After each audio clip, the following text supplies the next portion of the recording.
मित्रों, मैं मयूरेश द्विवेदी एक बार फिर से स्वागत करता हूं आपका ज्ञानोदय एकेडमी के इस प्यारे से यूट्यूब चैनल पे।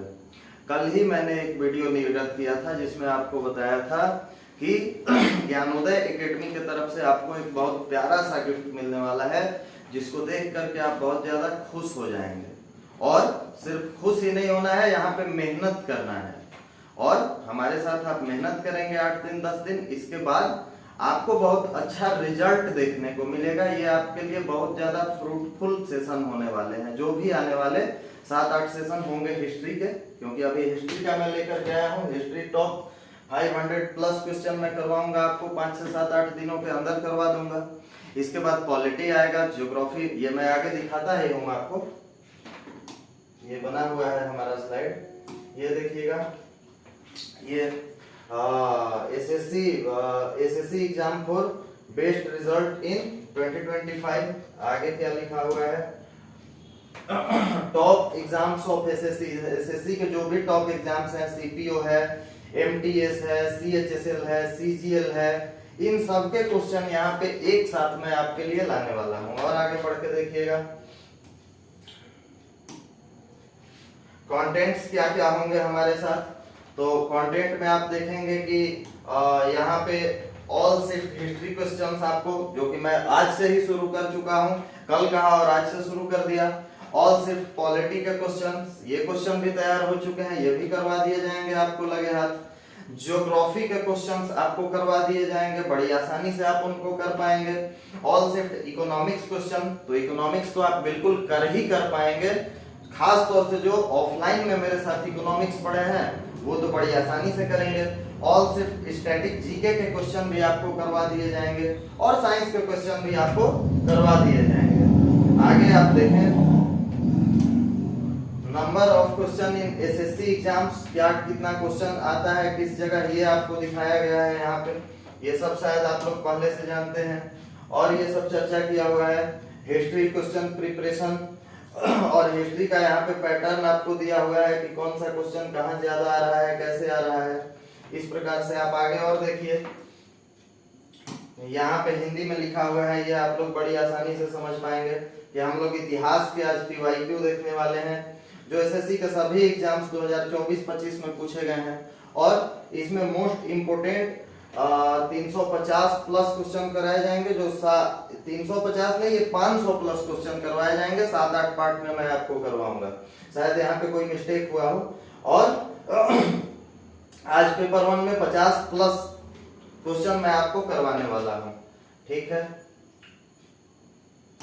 ये क्या लिखा हुआ है, चूज योर रिसोर्स विशली, ये सब लिखा हुआ है। आगे चलिए, अब हम सीधे क्वेश्चन पे आ जाते हैं और एक एक करके हम लोग अपने प्रश्नों को डिस्कस करते हैं।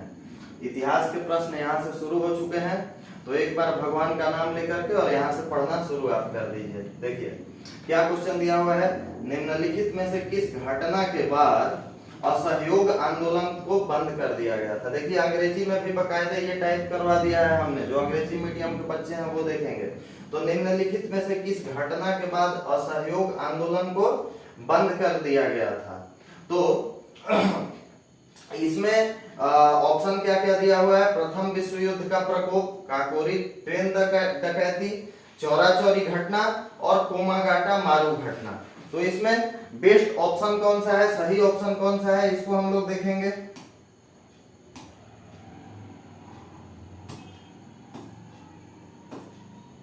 सॉरी, यहाँ पे थोड़ा सा मैं अपना कलर चेंज कर लूं।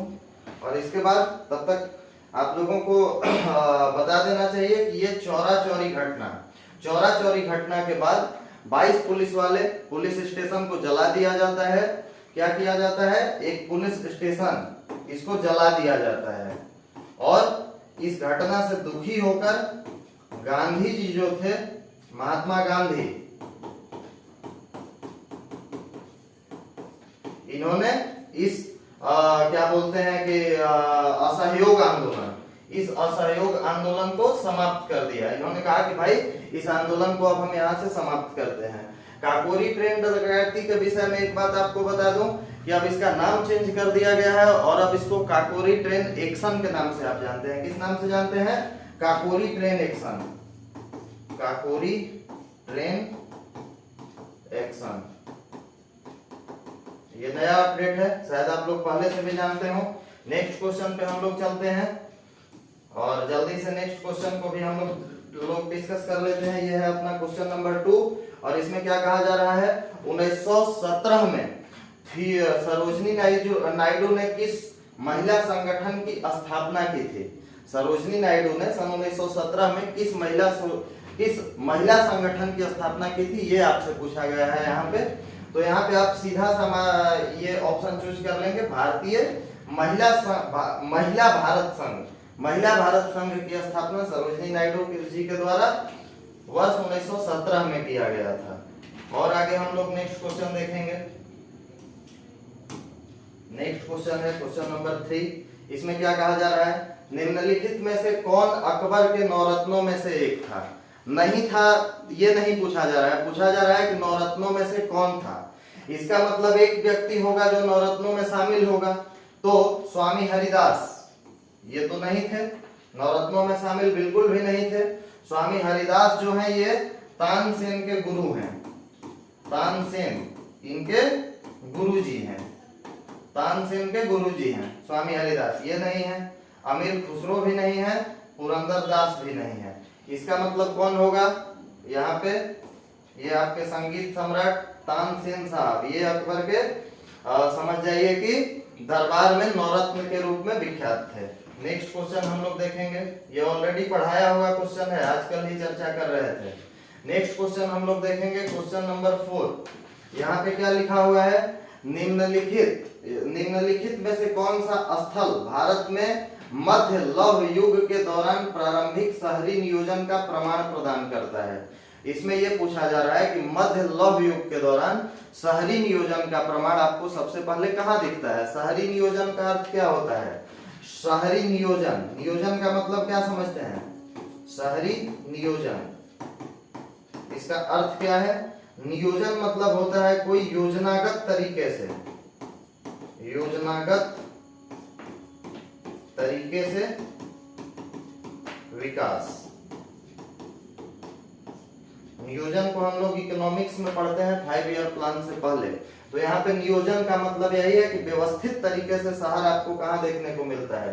तो ये आप कौशाम्बी को लगाते चलेंगे। ऑप्शन सी करेक्ट है आपका। मोहनजोदड़ो, हड़प्पा और लोथल ये सब करेक्ट नहीं है। लोथल आपका गुजरात में है, ये आपका गुजरात में है।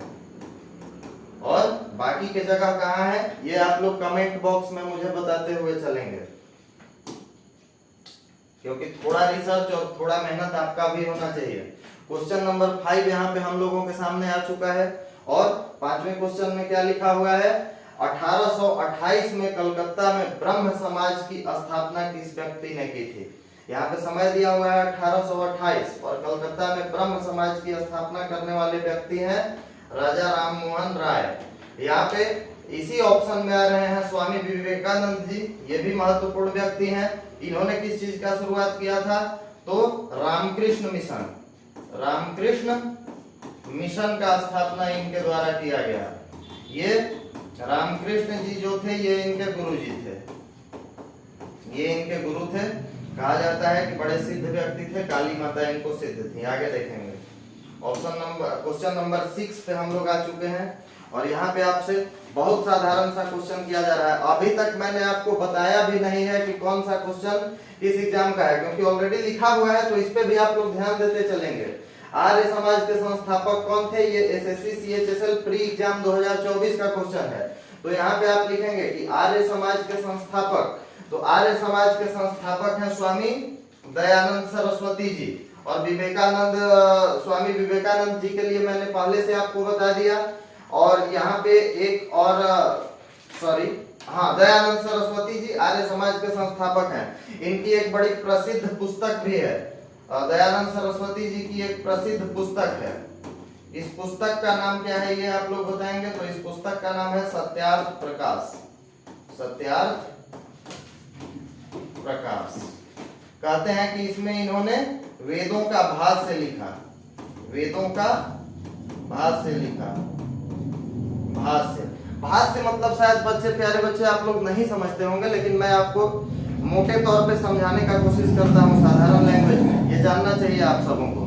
भाष्य का मतलब क्या होता है? देखिए, बेयर एक्ट आप लोग जानते होंगे, भारतीय संविधान का किताब, जिसमें भारतीय संविधान के सभी आर्टिकल्स मेंशन किए हुए हैं, उसी का व्याख्या करते हुए बड़े बड़े जो आपके लेखक हुए उन्होंने किताबें लिखी। जैसे लक्ष्मीकांत सर ने किताब लिखी अपनी, जिसको कि आप एम लक्ष्मीकांत के नाम से जानते हैं, तो वो उन्होंने व्याख्या किया संविधान का, तो उसी व्याख्या को यहाँ पे ये कहा जाता है, भाष्य कह दिया जाता है।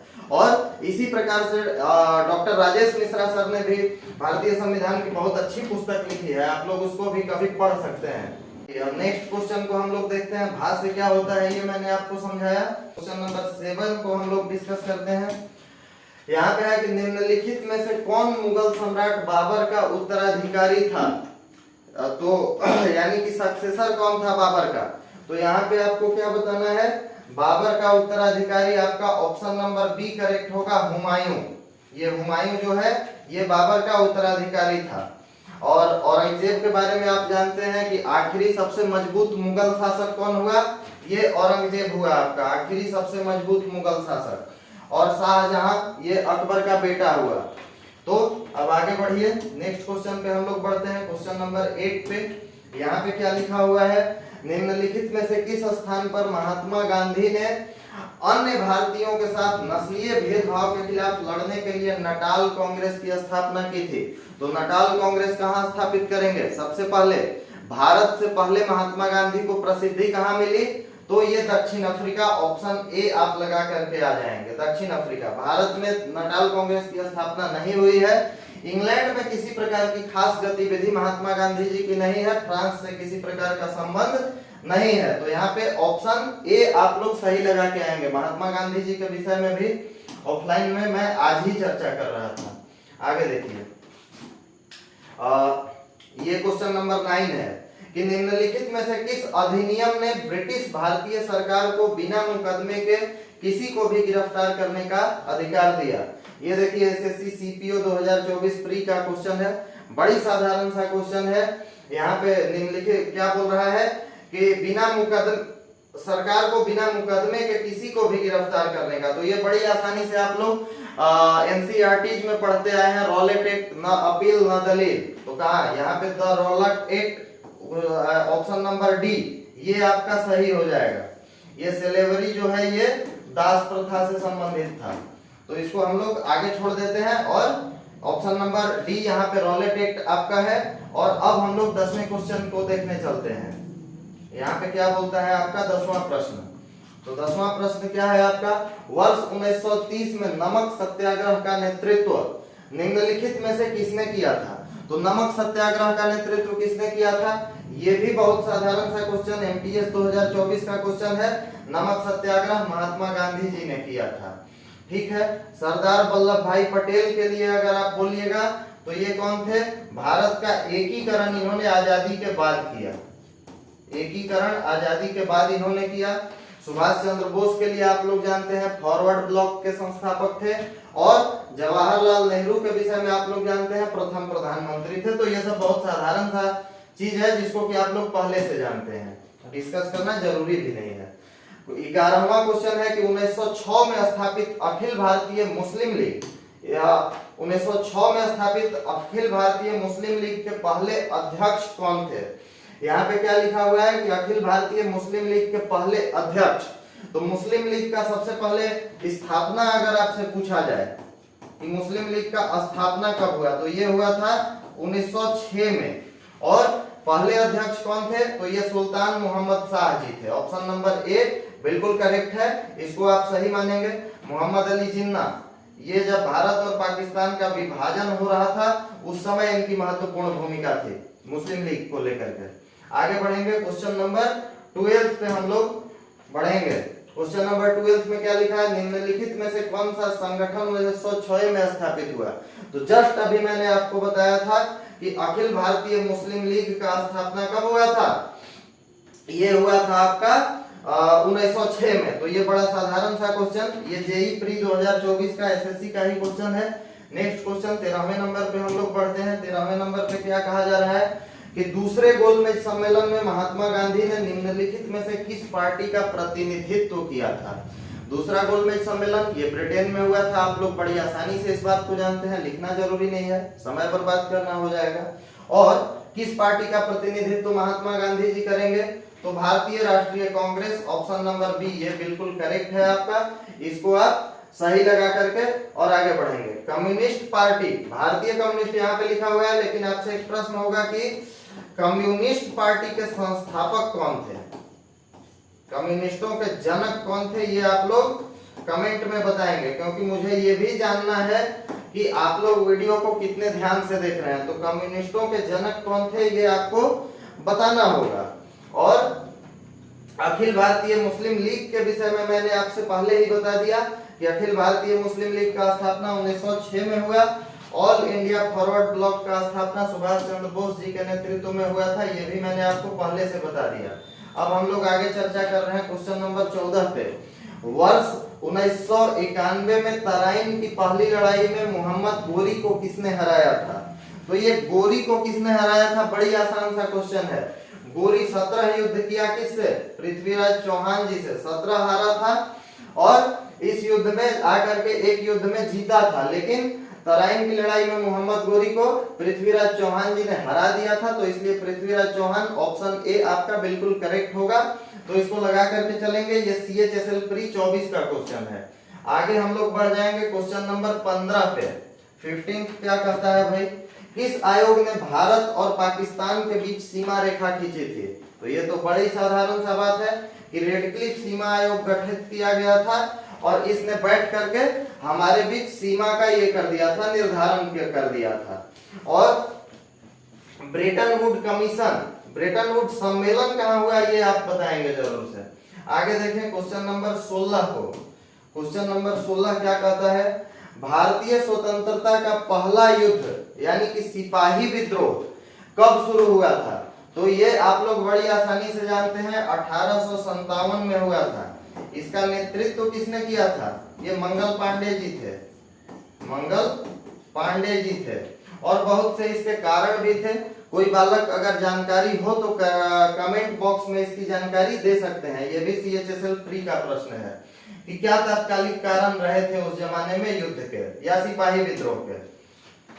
आगे देखेंगे हम लोग गांधी जयंती। क्वेश्चन नंबर 17 है कि गांधी जयंती राष्ट्रपिता महात्मा गांधी के जन्मदिन का प्रतीक है, जिनका जन्म और खाली स्थान। तो ये बताना होगा कि भाई कहाँ हुआ था। तो महात्मा गांधी जी का जन्म पोरबंदर में हुआ था, ये तो बड़ी आसानी से आप लोग जानते ही जानते हैं। और अहमदाबाद के विषय में ये कहाँ का मैनचेस्टर कहा जाता है, ये आप लोग बताएंगे, ये आपके लिए प्रश्न है। और आगे का क्वेश्चन हम लोग देखेंगे, क्वेश्चन नंबर 18 को देखेंगे।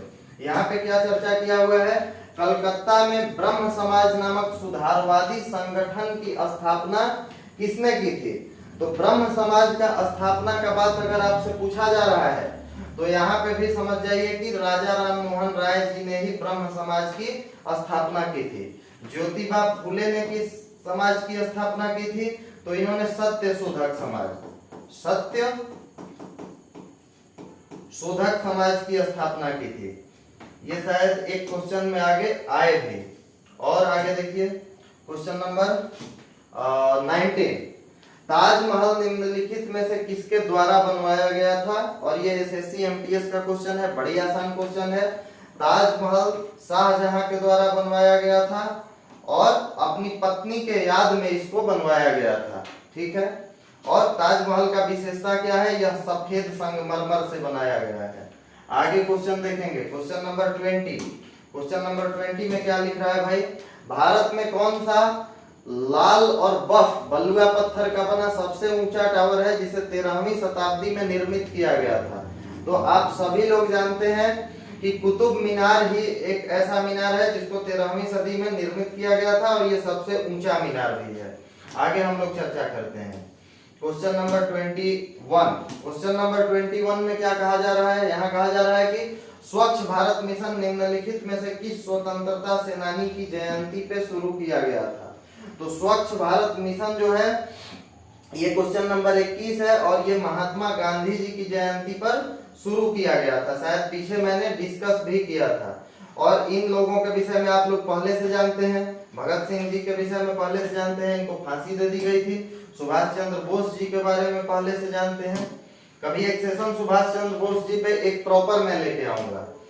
अब देखिए क्वेश्चन नंबर 22, मौर्य वंश के संस्थापक कौन थे? और ये क्वेश्चन एसएससी एमटीएस का है। देखिए एमटीएस के जितने भी इतिहास के क्वेश्चन आ रहे हैं बहुत आसान है। तो यहाँ पे चंद्रगुप्त मौर्य, ऑप्शन सी आप लोग लगाएंगे, बड़ी आसानी से आप लोग जानते हैं। चंद्रगुप्त मौर्य के बाद सबसे प्रसिद्ध शासक कौन हुआ इस मौर्य वंश का? तो वो ये अशोक हुए, ये सबसे प्रसिद्ध हुए। इन्होंने बौद्ध धर्म का भी खूब प्रचार प्रसार किया। तो अब आगे क्वेश्चन नंबर 23 पे हम लोग बढ़ जाते हैं। क्वेश्चन नंबर 23 में क्या लिखा हुआ है? भारत छोड़ो आंदोलन किसके खाली जगह नेहरू के नेतृत्व में शुरू किया गया? तो ये बड़ी आसानी से आप लोग लगा देंगे, बाकी नाम तो बिल्कुल चेंज है। तो यहाँ पे जवाहरलाल नेहरू जी को आप लोग लगा देंगे। ऑप्शन नंबर डी आपका करेक्ट हो जाएगा, ये सही हो गया आपका।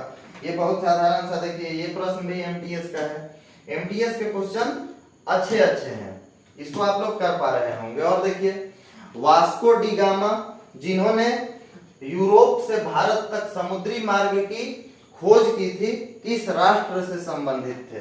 तो वास्को डी गामा आप समझ जाइए, ये सीधे सीधे पुर्तगाल से संबंधित थे। इन्होंने भारत की खोज की थी। इन्होंने क्या किया था? भारत की खोज की थी। अब ये मत समझ लेना कि इससे पहले भारत धरती पे था ही नहीं, बाकी के लोग नहीं जानते थे कि भारत भी है। जैसे अमेरिका की खोज कब हुई थी, ये मेरा एक प्रश्न आप लोगों से रहेगा, कमेंट बॉक्स में बालक जरूर बताएंगे। क्वेश्चन नंबर 25 है। क्वेश्चन नंबर 25 में लिख रहा है कि निम्नलिखित में से कौन दूत सेल्यूकस प्रथम द्वारा चंद्रगुप्त मौर्य के दरबार में भेजा गया था? तो चंद्रगुप्त मौर्य के दरबार में भेजा गया था मेगास्थनीज। कौन भेजा गया था? मेगास्थनीज। और सेल्यूकस प्रथम कौन है? तो सेल्यूकस जो है ये समझ जाइए कि सिकंदर का सेनापति था। किसका सेनापति था? सिकंदर का सेनापति। सिकंदर का सेनापति था, इसके द्वारा भेजा गया। और फाहियान ये एक चीनी यात्री है, इसने भी इतिहास के लिए महत्वपूर्ण कुछ स्रोत लिखे हैं, तो ये भी आप लोग याद रखेंगे। आगे बढ़े हम लोग क्वेश्चन 26 पे। यहाँ पे क्या लिखा हुआ है? कन्नौज की लड़ाई शेरशाह सूरी और मुगलों के खाली स्थान किस राजा के नेतृत्व में लड़ी गई, किस सम्राट के नेतृत्व में लड़ी गई? तो शेरशाह सूरी समझ जाइए कि हुमायूं के नाक में दम करके रखा है पूरी जीवन। अभी हुमायूं पे चर्चा हमने शायद 8-10 दिन पहले किया था। तो यहाँ पे हुमायूं आप लोग लिख देंगे। ऑप्शन नंबर ए आपका करेक्ट हो जाएगा। औरंगजेब का तो कोई सवाल ही नहीं उठता। अकबर और जहांगीर, जहांगीर का भी सवाल नहीं उठता। अकबर ने एक युद्ध किया है, वो भी हुमायूं से नहीं किया है, अकबर ने हेमचंद्र विक्रमादित्य से ही किया है। तो ये तीनों शेरशाह सूरी के समय संबंध ही नहीं रखते हैं, हुमायूं को आप करेंगे। आगे देखेंगे क्वेश्चन नंबर 27। ये क्या कह रहा है भाई? दिल्ली के निम्नलिखित शहरों में से किस शहर की स्थापना गयासुद्दीन तुगलक ने की थी? तो इसके नाम के पीछे देखिएगा क्या लगा हुआ है? तुगलक।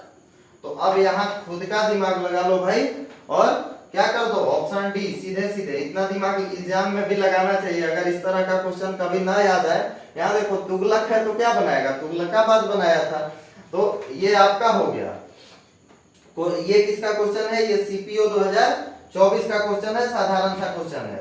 क्वेश्चन नंबर 28 की ओर हम लोग बढ़ते हैं। क्वेश्चन नंबर 28 में क्या लिखा हुआ है? लॉर्ड डलहौजी ने ब्रिटिश भारत में रेलवे लाइन की शुरुआत कब की थी? तो रेलवे लाइन का शुरुआत 1853 में हुआ था। ऑप्शन ए आप करेक्ट लगा के आएंगे। बहुत साधारण सा क्वेश्चन है, ये भी सीपीओ प्री का क्वेश्चन है। आगे हम लोग क्वेश्चन नंबर 30 की ओर बढ़ते हैं। क्वेश्चन नंबर 29 की ओर बढ़ते हैं। और यहाँ पे क्या है? मौखरियों के किस राजा ने बाद के गुप्तों को हराने का दावा किया था? तो इसको समझने का थोड़ा सा कोशिश करेंगे। मौखरियों का राजा आपका समझ जाइए कि क्वेश्चन नंबर 29 ये दिया हुआ है और ये आपका अवंती वर्मन है जिसने ये दावा किया है। समझ गए? इसका सबसे पहला और मजबूत शासक जिसने कि महाराजा का उपाधि धारण किया, ये ईशान वर्मन है। ईशान वर्मन का बेटा है सर्ववर्मन। कौन? ये इसका बेटा है यानी कि पुत्र है सर्ववर्मन।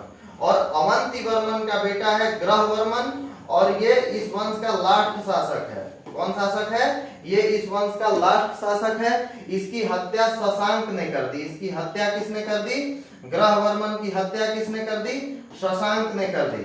शशांक इंटरेस्टिंग नाम है। और ये शशांक जो है ये समझ जाइए कि बंगाल का शासक था। कहां का शासक था? बंगाल का शासक था। तो मैं समझूंगा कि आप कनेक्ट कर सके। हमको लगता है कि इस पे चर्चा कम ही किया जाता है यहाँ पे। ये एसएससी जीडी 2025 का क्वेश्चन है। अब आगे आप लोग देखेंगे, इस क्वेश्चन को मैंने डिस्कस इसलिए कर दिया क्योंकि हो सकता है कि आप लोगों ने बढ़िया से न पढ़ा हो एंशिएंट हिस्ट्री में इसको। अब क्वेश्चन नंबर 30 की ओर हम लोग बढ़ते हैं। और क्वेश्चन नंबर 30 में क्या लिखा हुआ है भाई कि किस ईरानी मूल के समूह को भारतीय स्रोतों में शक पहलवा के नाम से जाना जाता है? तो ये पार्थियन समूह, ऑप्शन नंबर बी आप लोग लगा के आएंगे, क्योंकि बाकी के जो भी वंश हैं ये ईरान से संपर्क नहीं रखते हैं। ईरान से बाकी इसको छोड़ करके बाकी इन तीनों का संबंध ईरान से है ही नहीं, तो इसलिए इनको आप लगा करके चलेंगे। ये आपका एसएससी जीडी 2025 का क्वेश्चन है। अब आगे बढ़ते हैं। यहाँ पे क्वेश्चन नंबर 31 को हम लोग डिस्कस करने वाले हैं। क्वेश्चन नंबर 31 में क्या लिखा हुआ है? 12 मार्च 1930 को गांधी जी ने अपने 72 अनुयायियों के साथ, यहाँ पे खाली स्थान दिया हुआ है, कहां से लेकर दांडी यात्रा, दांडी तक मार्च शुरू किया था। तो ये पूछा जा रहा है कि दांडी तक कहां से शुरू किए थे भाई? तो साबरमती आश्रम से शुरू किए थे। ये हमको लगता है कि चौथा पांचवा में भी या उससे नीचे के क्लास में भी पढ़ाया जाता है, तो ये आप लोगों को बिल्कुल याद होगा। कच्छ क्यों प्रसिद्ध है? तो ज्योग्राफी वालों कच्छ अपने रन के लिए प्रसिद्ध है। ठीक है, ये बड़ा सा मैदान है बालू का। सूरत कपड़ा उद्योग के लिए प्रसिद्ध है। अब ये आपका सिलेक्शन पोस्ट का क्वेश्चन है 2024।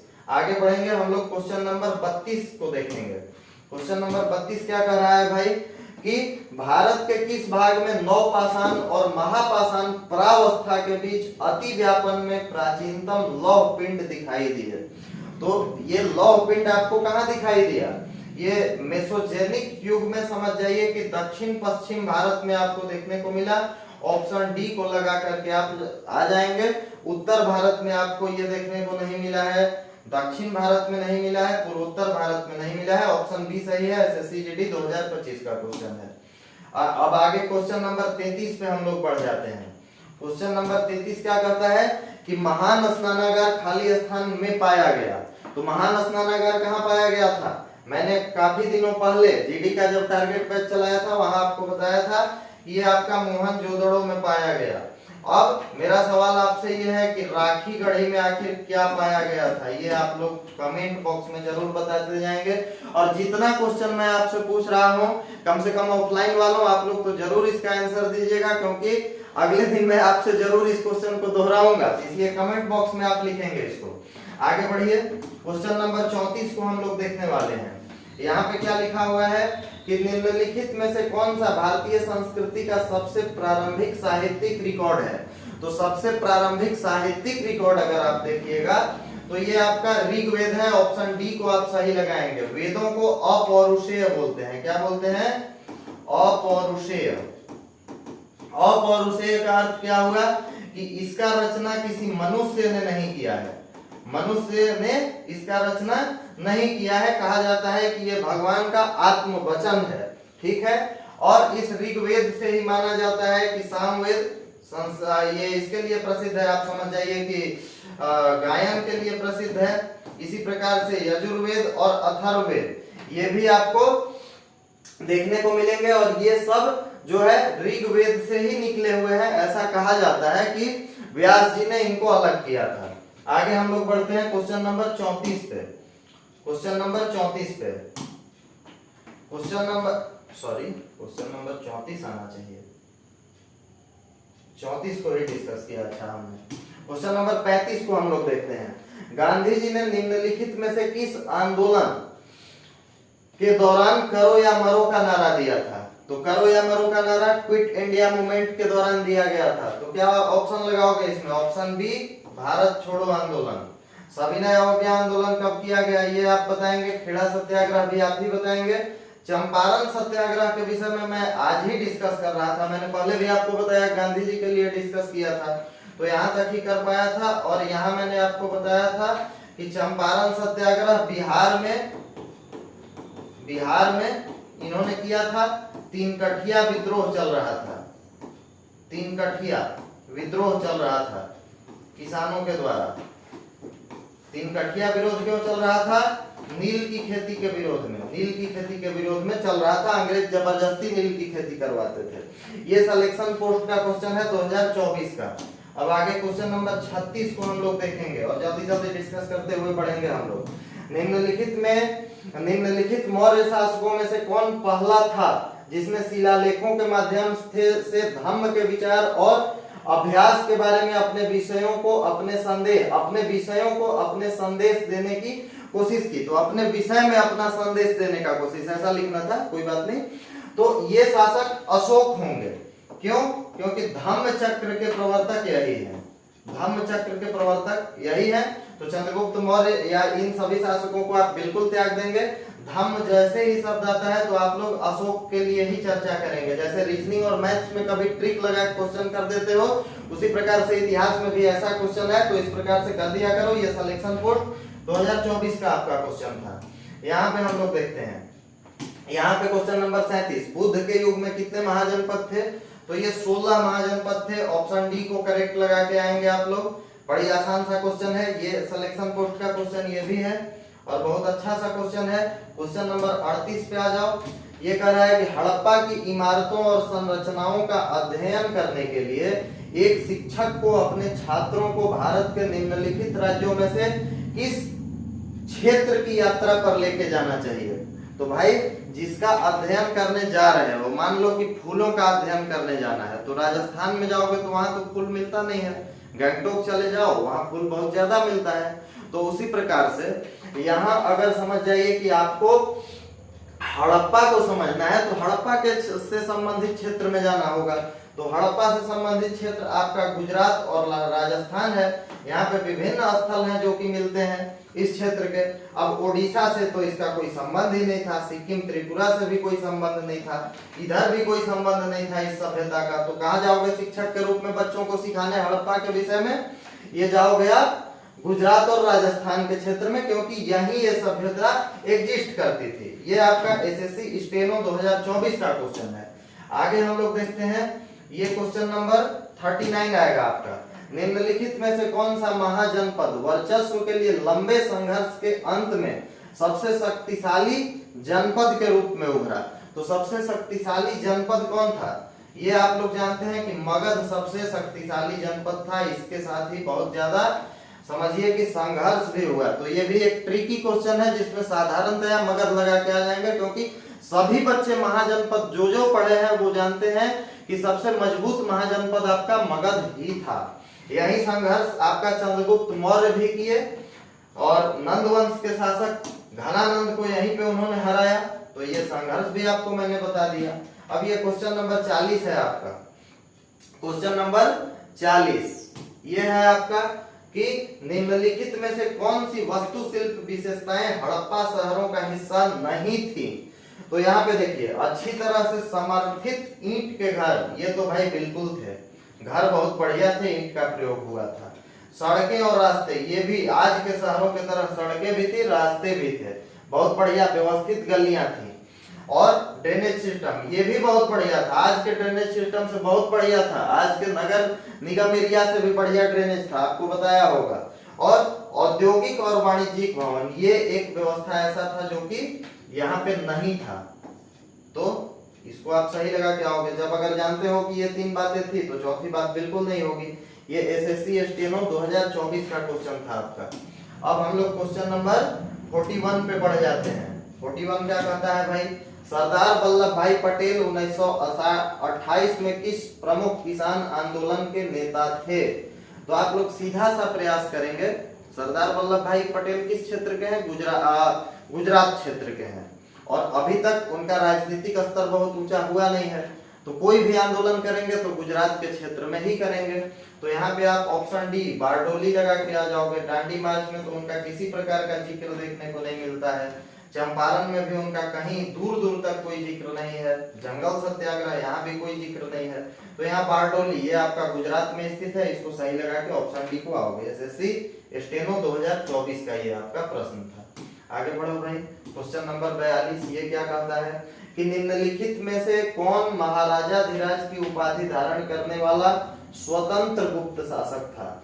तो यहाँ पे महाराजाधिराज का शासन कौन किया था, चंद्रगुप्त ने किया था। और बड़ा ही समझिए कि इस वंश का महत्वपूर्ण शासक है। कैसा शासक है इस वंश का, गुप्त वंश का बड़ा ही महत्वपूर्ण शासक है। आगे बढ़िए, ये एसएससी स्टेनो 2024 का आपका क्वेश्चन है। यहाँ पे आप देखेंगे क्वेश्चन नंबर 43 को, चंद्रगुप्त मौर्य ने मौर्य साम्राज्य की स्थापना के लिए प्राचीन भारत के निम्नलिखित राजवंशों में से किस को उखाड़ फेंका था। तो मैंने अभी आपको पिछले क्वेश्चन में बता दिया, नंद वंश का शासक था। ऑप्शन डी लगा करके आएंगे, नंद वंश का घनानंद। इस शासक को इन्होंने हरा दिया था। और हर्यक, शिशुनाग और शुंग ये मौर्य के बाद के वंश हैं। ये चंद्रगुप्त मौर्य के या मौर्य वंश के बाद के वंश है, तो इनका कोई सवाल ही नहीं उठता है। ये स्टेनो 2024 का प्रश्न था आपका। अब आओ भाई, क्वेश्चन नंबर 44 ये क्या कहता है, महात्मा गांधी ने खाली स्थान के दौरान करो या मरो का नारा दिया था। तो असहयोग आंदोलन के दौरान, भारत छोड़ो आंदोलन के दौरान, खेड़ा सत्याग्रह के दौरान, चंपारण सत्याग्रह के दौरान।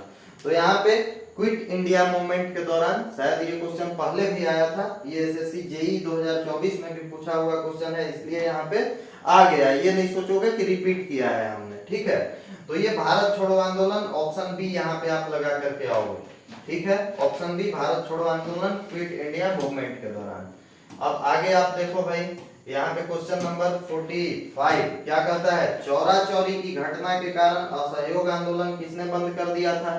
तो ये इस टाइप का एक और क्वेश्चन आया था जिसमें मैंने आपको महात्मा गांधी जी का जिक्र करके बताया। तो सीधा सीधा क्या करोगे, महात्मा गांधी जी को लगा करके आओगे। राजेंद्र प्रसाद जी पहले आपके राष्ट्रपति हैं और ये आपका एसएससी जेई प्री 2024 का क्वेश्चन है। लाजपत राय जी की लाठी से मृत्यु हो गई थी, कब हुई थी आप लोग बताओगे। अब यहाँ पे क्वेश्चन नंबर 46 है, ये कह रहा है कि 1773 के विनिमयन अधिनियम के तहत ब्रिटिश सम्राट के द्वारा ब्रिटिश भारत के निम्नलिखित शहरों में से किस शहर में सर्वोच्च न्यायालय की स्थापना की गई थी। तो भारत की सबसे पहले राजधानी कहाँ हुआ करती थी, कलकत्ता में हुआ करती थी। और अंग्रेज भी सबसे पहले कहाँ आए थे, कलकत्ता क्षेत्र में ही, मतलब कि कलकत्ता मत कहिए, बंगाल कहिए, बंगाल में आए हुए थे। तो बंगाल के पास सबसे बड़ा शहर कौन सा है आपका, कलकत्ता ही है। ये कलकत्ता ही है वहां पे, तो कलकत्ता को ही उन्होंने राजधानी भी बनाया और वहीं पे समझ जाइए कि एक सर्वोच्च न्यायालय का स्थापना भी उन्होंने कर दिया था। ये आपका एसएससी जेई प्री 2024 का क्वेश्चन था। अब आगे आ जाओ भाई, यहाँ पे क्वेश्चन नंबर 47 क्या कह रहा है आपको, स्वतंत्रता मेरा जन्म सिद्ध अधिकार है और मैं इसे लेकर रहूंगा का नारा बुलंद करके भारतीयों को किसने प्रेरित किया था। तो ये बाल गंगाधर तिलक जी का है। इसको समझता हूं मैं कि छोटे छोटे बच्चे ही जानते हैं और चिल्लाते हैं बहुत ज्यादा। तो ये एसएससी जेई प्री 2024 का क्वेश्चन था। क्वेश्चन नंबर 47 आपने कर दिया। क्वेश्चन नंबर 48 को देखोगे आप, निम्नलिखित में से किस संगठन की स्थापना ज्योतिबा फुले ने जातिगत समानता के प्रचार के लिए की थी, ठीक है। तो ये मैंने आपको बताया था कि इन्होंने सत्य शोधक समाज की स्थापना की थी। किस समाज की स्थापना की थी, सत्य शोधक समाज, मैंने पहले डिस्कस किया था। ब्रह्म समाज का बात हो गया। वेदांत और प्रार्थना समाज के विषय में आप बताएंगे। सत्य शोधक समाज, इन्होंने समाज में समानता स्थापित करने के लिए, समाज में क्या स्थापित करने के लिए, समानता स्थापित करने के लिए इस समाज का क्या किया, गठन किया। तो इस चीज को आप लोग पहले से जानते हैं, नहीं भी जानते तो मैंने डिस्कस कर दिया। ये एसएससी जेई 2024 का क्वेश्चन है। अब यहाँ पे एक क्वेश्चन और बचा हुआ है, ये 49 क्वेश्चन है। एक क्वेश्चन शायद इसमें छूट गया तो मैं आपको एक आध क्वेश्चन दे दूंगा। यहाँ देखिए, गांधी जी ने निम्नलिखित में से किस आंदोलन सत्याग्रह के दौरान करो या मरो का नारा दिया था? तो वही भारत छोड़ो क्विट इंडिया मूवमेंट के दौरान इन्होंने दिया था। ये मैंने आपको मल्टीपल टाइम 2-3 बार बताया। ये सिलेक्शन पोस्ट 2024 का भी है और एसएससी जेई प्री 2024 का भी क्वेश्चन है। अब 50 क्वेश्चन का चैलेंज था, तो होमवर्क में एक क्वेश्चन तो भाई लेकर के ही जाओ। क्या क्वेश्चन दे दूं इसमें? आप बस साधारण सा क्वेश्चन बता देना कि अकबर का उत्तराधिकारी कौन था। अकबर का उत्तराधिकारी कौन था? और ये आप कल कमेंट बॉक्स में बताने वाले हो। इसको क्वेश्चन नंबर 50 आप मान लेना, तो इसके लिए आपको कोई ऑप्शन मिलने वाला नहीं है। तो ये आपके प्यारे से क्वेश्चन थे। अगर इस प्रकार के क्वेश्चन प्रीवियस ईयर आप करते हो, प्रीवियस ईयर क्वेश्चन किसी भी एग्जाम का समझ जाइए कि जान होता है, उस क्वेश्चन को अगर आप कर लेते हो तो आने वाले क्वेश्चन भी लगभग इसी प्रकार के होते हैं। देखो बहुत सारे क्वेश्चन, यही क्वेश्चन देखो, यही क्वेश्चन रिपीट हुआ है, तो कोई भी क्वेश्चन कहां से बनेगा? रिपीट होगा इस एग्जाम का उसमें, उसका इसमें। तो इस प्रकार से अगर आप क्वेश्चन करते हो प्रीवियस ईयर, तो भविष्य में आप जो भी एग्जाम दोगे वहां पे आपके सिलेक्शन का जो स्तर है ये अन्य लोगों के मुकाबले ऊपर उठ जाता है। ठीक है, ये चांस आपका बढ़ जाता है। तो इस प्रकार से आप मेहनत करते रहें, ये वीडियोस लगातार आएंगी, आप तैयारी करते रहें। ज्ञानोदय एकेडमी आबादगंज में आप ऑफलाइन भी तैयारी कर सकते हैं और बहुत बढ़िया से कंटेंट पढ़ सकते हैं। तब तक के लिए अब नमस्कार, मिलेंगे नेक्स्ट वीडियो में हम लोग।